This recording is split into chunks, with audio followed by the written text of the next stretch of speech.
Assalamualaikum friends, welcome to STUDYHIGH.Pk and subscribe to keep in contact for more videos and lectures. Today our topic of discussion is cardiac cycle.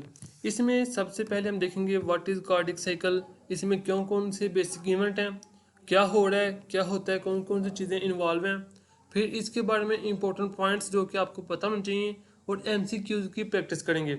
First of all cardiac cycle में 3 major events होते हैं और ये एक cardiac cycle जिसमें heart से एक complete Passage of blood होता है वो 0.8 सेकंड में कंसिस्ट करता है। उसमें पहले आता है आर्टेरियल सिस्टोल जिसमें आर्टरियाँ कंट्रैक्ट करती हैं, फिर आता है वेंट्रिकुलर सिस्टोल जिसमें वेंट्रिकल कंट्रैक्ट करते हैं और ब्लड को लंग्स और पूरी बॉडी में सेंड करते हैं। उसके बाद डायस्टोल जिसमें आर्टरिया और जो सा वेंट्रिकल है ये दोनों रिलैक्स करते हैं और जो सा डायस्टोल है ये फिलिंग प्रोसेस है, इसमें आर्टरिया फिल हो रही होती हैं या वेंट्रिकल ब्लड सप्लाई से फिल हो रही होती हैं। सबसे पहले देखते हैं आर्टरियल सिस्टोल जिसमें आर्टरिया कंट्रैक्ट होती हैं। उसमें बेसिकली क्या होता है, जो सा ऐसे नोड है जो कि राइट एट्रियम की वॉल के ऊपर पाया जाता है क्योंकि ये साइनस वीनस से ड्राइव किया होता है और ये आर्टरी के ऊपर पाया जाता है, इसलिए हम इसे कहते हैं ऐसे नोड। तो ये इलेक्ट्रिकल इम्पल्सेस सेंड करते हैं आर्टरी के ऊपर। आर्टरी को सेंड की, उसकी अंदर डीपोलराइजेशन हुई और आर्टरी कंट्रैक्ट हुए और उन्होंने ब्लड सेंड कर दिया एवी नोड के थ्रू, सॉरी ये जो से एवी वाल्व है ट्राइकस्पिड वाल्व के थ्रू राइट वेंट्रिकल में। ये था आर्टरी कंट्रैक्ट। ये कितने सेकंड के, 0.1 सेकंड का। सबसे जो लेस टाइम पीरियड कंज्यूम करता है वो कौन सा है, आर्टरियल सिस्टोल जब आर्टरी कंट्रैक्ट करती हैं। और डायस्टोल का जो सा फेज है ये सबसे ज़्यादा होता है 0.4 सेकंड का अप्रॉक्सीमेटली। तो जब इसके बाद ब्लड आ गया वेंट्रिकल के अंदर, तो यहाँ जो से एवी वाल्व हैं ये क्लोज हो जाएंगे। जब आर्टरिया ने कंट्रैक्ट करना था तो तब ये ओपन थे। जब ब्लड यहाँ से यहाँ आ गया, यहाँ पे प्रेशर ज़्यादा है, यहाँ पे कम है। अब आर्टरिया में प्रेशर कम है आर्टरियल सिस्टोल के बाद और वेंट्रिकल में ज़्यादा है, इधर ज़्यादा प्रेशर है, ये जो वाल्व है इन्हें क्लोज कर देंगे। फिर होगा वेंट्रिकल सिस्टोल। वेंट्रिकल सिस्टोल जब होगा तब सेमील्यूनर वाल्व जो कि एयोटा में और पल्मोनरी आर्टरीज के अंदर पाए जाते हैं वो ओपन होंगे और उनके ज़रिए ब्लड लंग और पूरी बॉडी के पास जाएगा। वेंट्रिकल सिस्टोल 0.3 सेकंड का। उसके बाद डायस्टोल जब वेंट्रिया और आर्टरी जोन से वेंट्रिकल और आर्टरी रिलैक्स करते हैं और फिलिंग फेज है। अब आपसे मैं एक बात पूछता हूँ, इस तरह से एमसीक्यूज बनते हैं। आपने ये जो वाल्व हैं एवी वाल्व हैं और सेमील्यूनर वाल्व हैं, इनकी कंडीशन के ऊपर गौर करना है, कब ये ओपन होते हैं कब क्लोज होते हैं। अगर मैं आपसे पूछता हूँ when AV valve open, AV valve open कब होती हैं, पहला ऑप्शन आर्टरिकल सिस्टोल या जब आर्टरी कंट्रैक्ट करते हैं, बी ऑप्शन वेंट्रिकल सिस्टोल जब वेंट्रिकल कंट्रैक्ट करते हैं, सी ऑप्शन डायस्टोल और D option both A and C. तो इसमें एक पहली बात ये आप ये समझ जाएंगे कि आर्टरियल सिस्टोल में तो वाकई एवी वाल्व ओपन होते हैं, लेकिन जब हार्ट रिलैक्स होता है तब भी एवी वाल्व ओपन हो जाते हैं। जब थोड़ा सा ऊपर प्रेशर आता है आर्टरी के अंदर तो एवी वाल्व ओपन हो जाते हैं। जो सा ब्लड आता है वो डायरेक्ट वेंट्रिकल में आता है। 80% वेंट्रिकल की ऑलरेडी फिलिंग हो चुकी होती है, तो उसके बाद फिर आर्टरी कंट्रैक्ट करता है और कंप्लीट ब्लड वेंट्रिकल के अंदर आ जाते हैं और जो उनसे एवी वाल्व होते हैं वो क्लोज हो जाते हैं। अब चंद इस टॉपिक में से इंपॉर्टेंट पॉइंट्स आपने याद रखने हैं। Lub sound is low pitch sound as compared to dub sound. Lub sound कब पैदा होती है, जब एवी वाल्व क्लोज होते हैं ना कि ओपन। और डब कब होती है, जब सेमील्यूनर वाल्व ओपन होते हैं, वो क्लोज होते हैं सॉरी। जो उनसी लब साउंड है इसकी लो पिच होती है और जो उनसी डब साउंड है इसकी हाई पिच होती है। यूँ समझ लें कि the sound produce by the colloid of सेमील्यूनर valves have high pitch as compared to lub sound produced by the cloyer of bicuspid and tricuspid valve। जो जब सेमील्यूनर वाल्व क्लोज होते हैं एक साउंड प्रोड्यूस होते हैं जिसे हम डब साउंड कहते हैं, उसकी पिच हाई होती है। During arterial systole semilunar valve close and AV valve open. जब आर्टरियल सिस्टोल होता है तब सेमील्यूनर वाल्व क्लोज होते हैं, एवी वाल्व ओपन होते हैं। और जब वेंट्रिकुलर सिस्टोल होता है तब एवी वाल्व क्लोज होते हैं और सेमील्यूनर वाल्व ओपन होते हैं। Pulmonary vein and vena cava also have semilunar valves that prevent backflow of blood during arterial systole। ये एक छोटी सी कन्फ्यूजन बच्चों को हो सकती है अगर इसमें से भी MCQs आते हैं, क्योंकि मोस्टली जो बुक उन्होंने डिस्कस किया हुआ है FSC लेवल के ऊपर, उन्होंने सेमिनल वाल सिर्फ वहाँ डिस्कस किए हैं जब वेंट्रिकल से स्टोर होता है, वेंट्रिकल कंट्रैक्ट करते हैं और ब्लड जाता है एयोटा के अंदर और पल्मोनरी आर्टरी के अंदर, तो सेमिनल वाल फिर क्लोज होते हैं। लेकिन जो पल्मोनरी वेन और वीना केवा जो कि राइट एट्रियम और लेफ्ट एट्रियम में ब्लड लेकर आ रहे हैं, उनके अंदर भी सेमिनल वाल्व होते हैं। जब जब आर्टरी कंट्रैक्ट करते हैं तो फिर वो बैक फ्लो ऑफ ब्लड को प्रिवेंट करते हैं। सो आपने इसे भी अपने माइंड में रखना है। Cells with large diameter passes action potential at high speed, then cells with small diameter। इसको अच्छी तरह से हम MCQs में देखेंगे, तब आपको इस लाइन की अहमियत का एहसास होगा कि ये लाइन कितनी इंपॉर्टेंट है आपके लिए। ECG can detect arrhythmicity, conduction defects, ischemia, electrolyte imbalance, myocardial hypertrophy। ECG electrocardiograph zone से ये आपको हार्ट की पोजीशन, इसके अंदर अगर कोई अबनॉर्मेलिटी आती है, इसके अलावा काफ़ी ज़्यादा चीज़ें आपको बताता है जो कि आपको बताऊंगा।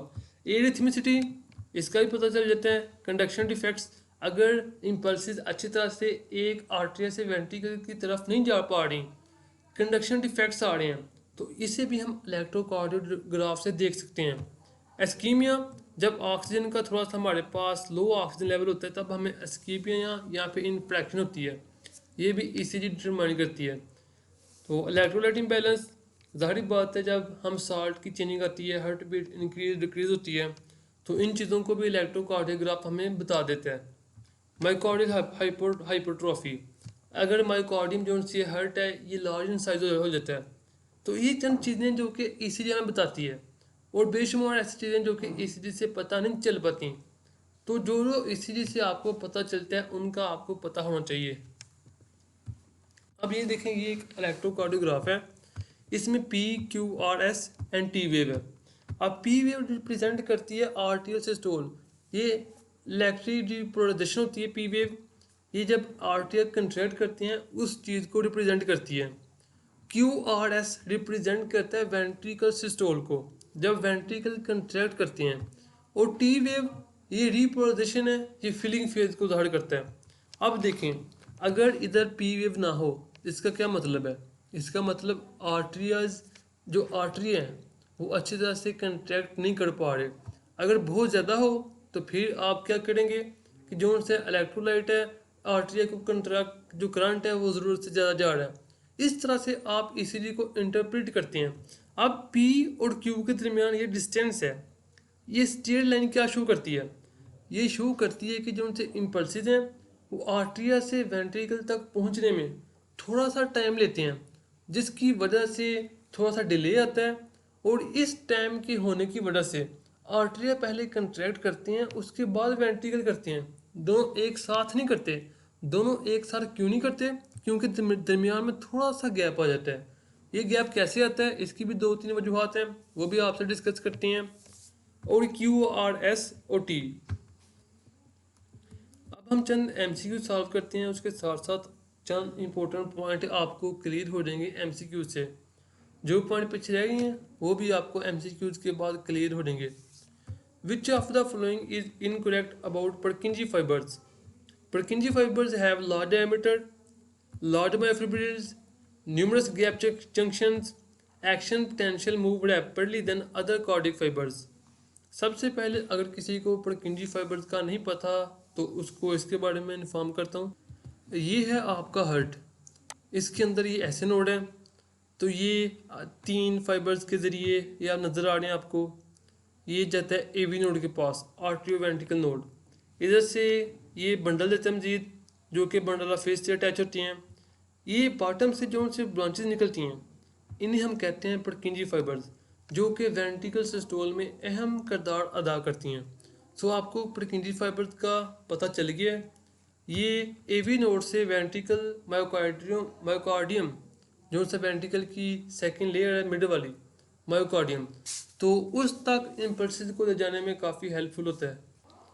अब आपने बताना कि इनका लार्ज डायमीटर होता है, तो पहली बात ठीक है, Purkinje फाइबर्स का लार्ज डायमीटर होता है। जो सा पॉइंट पहले आपको बता चुका हूँ मैं जिनका लार्ज डायमीटर होता है उनमें इम्पल्सिस की स्पीड ज़्यादा होती है as compared to those fibres which have small diameter. Large myofibril numerous gap junction, इनमें काफ़ी ज़्यादा वेल डेवलप्ड इंटरकैलेटेड डिस्क होती हैं और न्यूमरस गैप जंक्शन होते हैं, जिसकी वजह से एक्शन पोटेंशियल एक जगह से दूसरे फाइबर तक या मायोकार्डियम से इजीली ट्रांसफ़र कर सकता है। Action potential move rapidly than other cardio fibre. ये एक इम्पोर्टेंट क्वेश्चन भी तलबा से पूछा जाता है कि ऐसे नोड से जो से फाइबर लेके जाते हैं impulses to AV node and to Purkinje fibres, their action potential have less speed as compared to those action potential which are passing through Purkinje fibers. Why? तो Purkinje fibers में से जो से होती हैं इम्पल्सिस इसलिए तेज़ मूव करती हैं क्योंकि इनका लार्ज डायमीटर होता है, इनमें इंटरकैलेटेड डिस्क वेल डेवलप्ड होती हैं, यही वजह है। जबकि इनमें फ्यूअर मायोफिब्रिल्स होते हैं। ये आपने याद रखना है कि Purkinje fibers have fewer myofibrils and all three options large diameter, gap junctions and move rapidly as compared to other cardio fibers। ये तीनों ही करेक्ट हैं for Purkinje fibers। Question number 2 देखते हैं। The reason of delay between atria and ventricle contraction. आपने देखा कि पहले आर्ट्रिया कंट्रैक्ट करती हैं उसके बाद वेंट्रिकल कंट्रैक्ट करती हैं और दोनों में अप्रॉक्सीमेटली 0.11 सेकेंड का डिले टाइम है।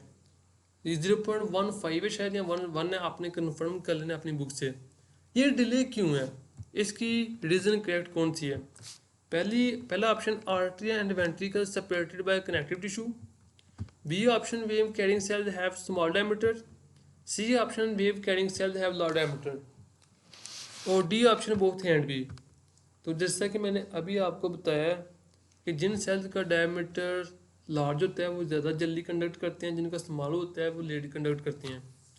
तो असल में जब आर्ट्रिया से ऐसे नोड से वेंट्रिकल की कंट्रैक्शन में डिले आता है इसलिए कि जो सी ऐसे नोड इम्पल्स से जनरेट करता है, तो वो आर्ट्रिया और वेंट्रिकल के दरमियान कुछ ऐसे सेल्स होते हैं जो कि नॉन कंडक्टेबल और नॉन एक्साइटेबल सेल्स होते हैं, वो कनेक्टिव टिश्यूज के बने होते हैं जिसकी वजह से थोड़ा डिले आ जाता है। सो A is correct option.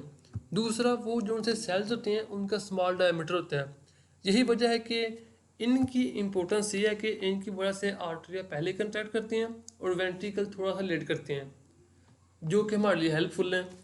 So D is our correct option. Artery और वेंट्रिकल कंट्रैक्शन में जो सा डिले है वो दो चीज़ों की वजह से है। एक, जो से फाइबर इम्पल्सिस आर्टरिया से वेंट्रिकल की तरफ लेके जा रहे हैं उनका डायमीटर स्मॉल है, जबकि पुरकिंजी फाइबर का लार्ज है। दूसरा, इन दोनों के दरमियान ऐसे सेल्स हैं जो कि नॉन कंडक्टेबल नॉन एक्साइटेबल सेल्स हैं, जो कि इम्पल्सिस को एक्साइट नहीं करते लेकिन से तरफ जाती नहीं है, जिसकी वजह से थोड़ा सा डिले आ जाता है। So D is our correct option. अब ईसीजी की इम्पोर्टेंस की थोड़ी सी आपको उसकी इम्पोर्टेंस आ जाएगी इस MCQ से क्वेश्चन नंबर 3 की वजह से। What you interpret from the ECG. ये आपके सामने एक इलेक्ट्रोकार्डियोग्राफ है, इससे आपको क्या लग रहा है, कहाँ पर अब नॉर्मलिटी है, क्या देख रहे हैं? पहले आपको लगा कि ये है नॉर्मल, बात ही खत्म। दूसरा, artery and ventricle contract normally, आपने देखा जी पी वेव की हाइट देखी, इसको देखा, आपने कहा ये नॉर्मली कंट्रैक्ट कर रहे हैं। See there is some blockage between artery and ventricle, C option. अगर आपने गौर से इलेक्ट्रोकार्डियोग्राफ देखा होगा तो आप सी ऑप्शन को टिक करेंगे। आपने देखा कि पी और ये जो क्यू है इसके दरमियान जो सा डिस्टेंस है ये नॉर्मल इलेक्ट्रोकार्डियोग्राफ के अंदर थोड़ा होता है, इसमें बहुत ज़्यादा दे दिया है। यानी जब पी आर्टरिया कंट्रैक्ट किए उसके बाद वेंट्रिकल ने कंट्रैक्ट करना था, लेकिन जो से इम्पल्सिस ऐसे नोड ने सेंड करनी थी दरमियान में कोई ब्लॉकेज आ गया, जिसकी वजह से इम्पल्सिस लेट सेंड हुई, लेट गई वेंट्रिकल की तरफ, तो और वेंट्रिकल लेट कंट्रैक्ट किए। सो पी और इस क्यू के दरमियान जो डिस्टेंस है ये ज़्यादा होने की वजह से आपने ये प्रेडिक्ट कर लिया कि कोई ब्लॉकेज है आर्टरिया और वेंट्रिकल के दरमियान, जिसकी वजह से ये हमारे पास लार्ज इंटरवल आ गया पी और क्यू के दरमियान। जबकि आपने देखा था कि नॉर्मल ईसीजी में पी और क्यू के दरमियान इतना ज़्यादा डिस्टेंस नहीं होता जितना कि आपने अभी देखा। Question number 4, what causes the bicuspid valve to close during ventricle systole. ये ए लेवल की बुक्स की एक्सरसाइज का क्वेश्चन है, मुझे अच्छा लगा तो मैंने आपके लिए ले लिया। उन्होंने पूछा है कि बाइकस्पिड वाल्व को क्लोज जब वेंट्रिकल सिस्टोल होता है तो इसकी क्लोज होने की वजह कौन सी है। पहली great blood pressure in left atrium then in left ventricle. जी लेफ्ट एट्रियम के अंदर जो सा ब्लड प्रेशर है ये ज़्यादा होता है वेंट्रिकल की निस्बत, इस वजह से। दूसरा great blood pressure in left ventricle then in left atrium. C option contraction of muscle in septum. D option contraction of muscle in valve. C और डी बिल्कुल गलत हैं और ए भी बिल्कुल गलत है। आर्टरिया और जो सा बाइकस्पिड वाल्व होता है, सबसे पहले आपको पता होना चाहिए ये कहाँ होता है। ये राइट आर्टरियम और राइट वेंट्रिकल के दरमियान होता है, यहाँ पे लेफ्ट आर्टरियम और लेफ्ट वेंट्रिकल के दरमियान। ये होता है लेफ्ट आर्टरियम और लेफ्ट वेंट्रिकल के दरमियान। चले इसका आपको पता लग गया।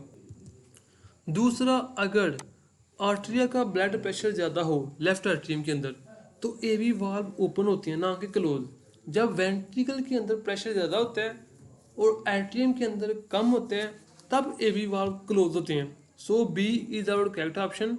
Because of a greater blood pressure in left ventricle than in left atrium, bicuspid valve closes. So this is our lecture about cardiac cycle. उम्मीद है आपको अच्छी तरह से काफ़ी ज़्यादा बेनिफिट हुआ होगा। वीडियो को लाइक कर दें और चैनल को सब्सक्राइब कर दें। Thanks very much. अल्लाह हाफिज़।